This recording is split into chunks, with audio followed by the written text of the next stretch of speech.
जय बजरंगबली साथियों मित्रों। जो मनुष्य मंगलवार के दिन भगवान हनुमान की यह पावन कथा सुन लेता है उसके जीवन में सारे दुख स्वयं मिट जाते हैं।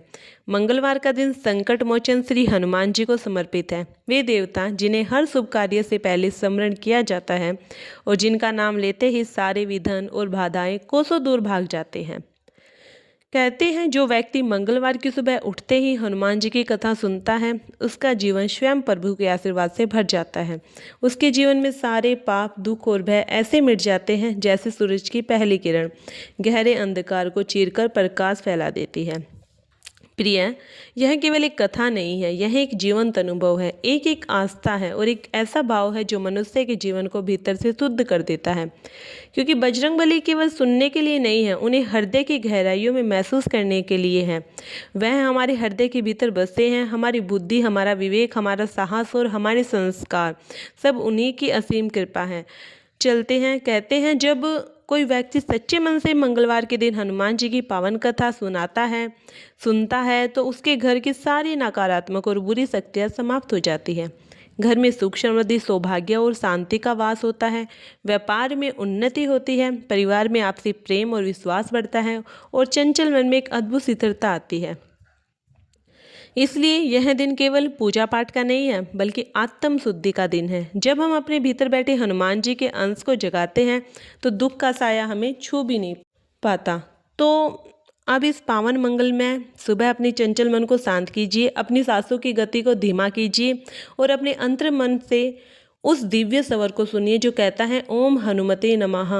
क्योंकि जो व्यक्ति श्रद्धा से इस मंत्र का उच्चारण करता है उसके जीवन में कभी कोई संकट नहीं आता और जो मंगलवार की कथा को भावपूर्वक सुनता है उसके जीवन की हर रुकावट स्वयं महावीर हनुमान जी दूर करते हैं।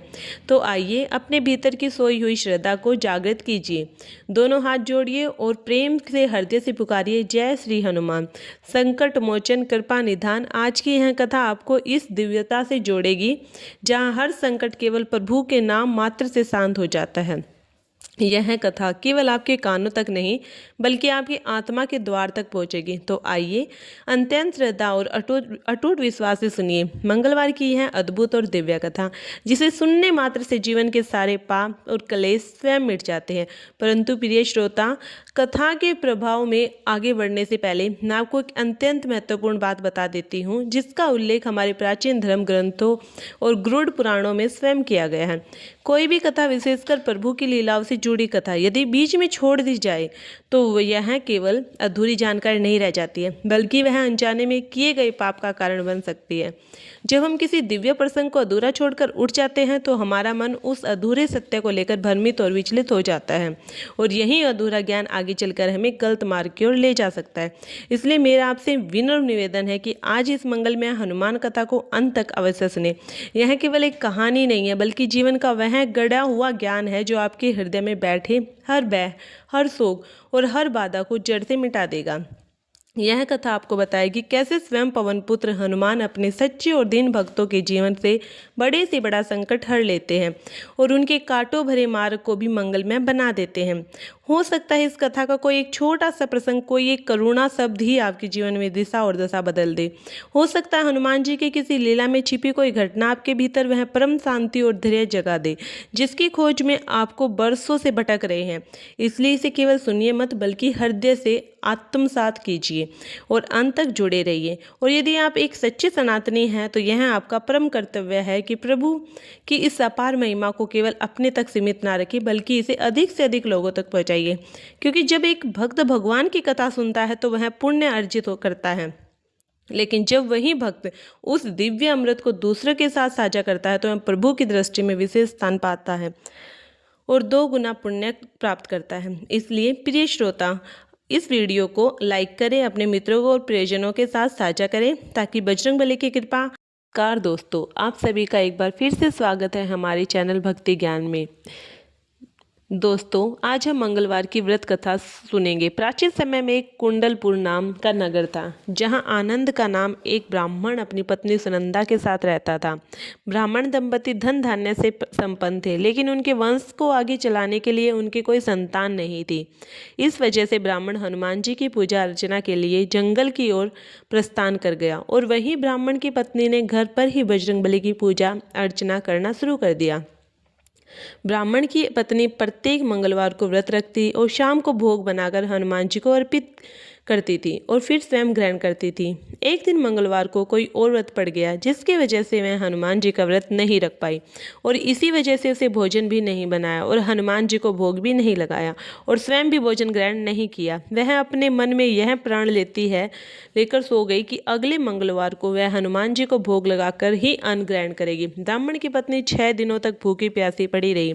मंगलवार के दिन वह मूर्छित हो गई। तब बजरंगबली ने उसकी श्रद्धा और निष्ठा को देखते हुए उससे प्रसन्न होकर उसे दर्शन दिए और कहा कि हे ब्राह्मणी, मैं तुमसे बहुत खुश हुआ। मैं तुमको एक सुंदर बालक देता हूँ जो तुम्हारी बहुत सेवा करेगा।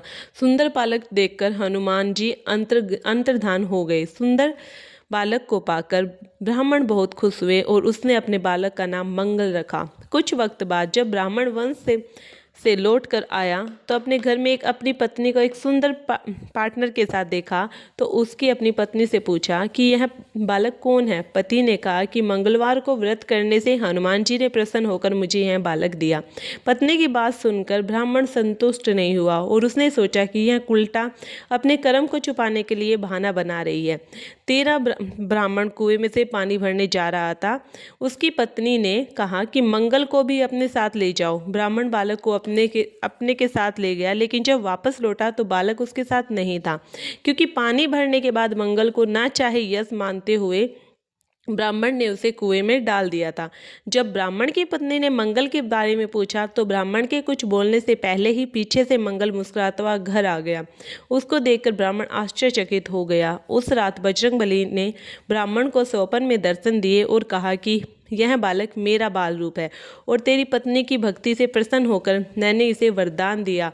तुम अपनी पत्नी को उल्टा क्यों कहते हो? यह सुनकर ब्राह्मण बहुत खुश हुआ और ब्राह्मण दंपति सुखपूर्वक अपना जीवन व्यतीत करने लगे। सो व्यक्ति मंगलवार को व्रत कथा सुनता है, पढ़ता है, उसे हनुमान जी प्रसन्न होकर बहुत अच्छा वरदान देते हैं। हनुमान जी की कृपा उस पर हमेशा बनी रहती है और वह सुख प्राप्त करता है। ऐसी ही और कहानियों के लिए हमारे चैनल पर बने रहिए।